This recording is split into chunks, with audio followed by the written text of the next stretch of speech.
Today, we're going to look at how to use progress bars and steps in Outgrow to set clear expectations and create a smoother, more guided experience for your users. Log into the Outgrow dashboard and choose a content piece.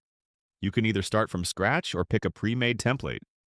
Once you're inside the builder, click on the settings icon from the left sidebar. From there, toggle on the progress bar to view all available styles. Here's a simple and clear overview of each progress bar type. Essential linear progress bar, a basic horizontal bar that fills up as users move ahead, showing how much of the content is completed. Labeled progress bar with steps, a horizontal bar that shows the current step number out of the total steps, helping users know exactly where they are. Stepped progress bar with fills, displays separate circles that fill in one by one as users complete each stage.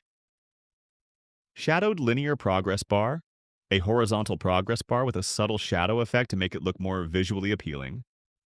Segmented progress bar, a bar divided into clear sections, with each segment representing a different step or part of the process.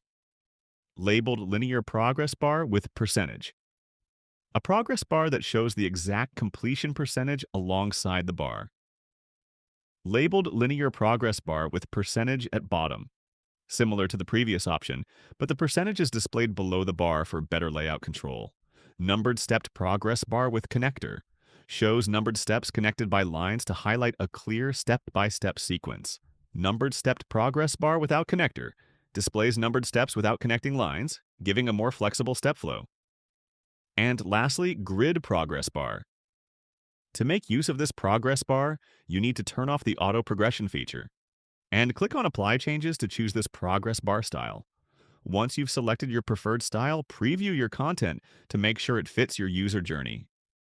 Click on Go Live and publish the changes to embed it in your site, or share via live link. And that's how to use progress bars and steps in Outgrow to set clear expectations and create more structured, engaging experiences for your users. Ready to get started? Sign up for Outgrow's free trial and start building today.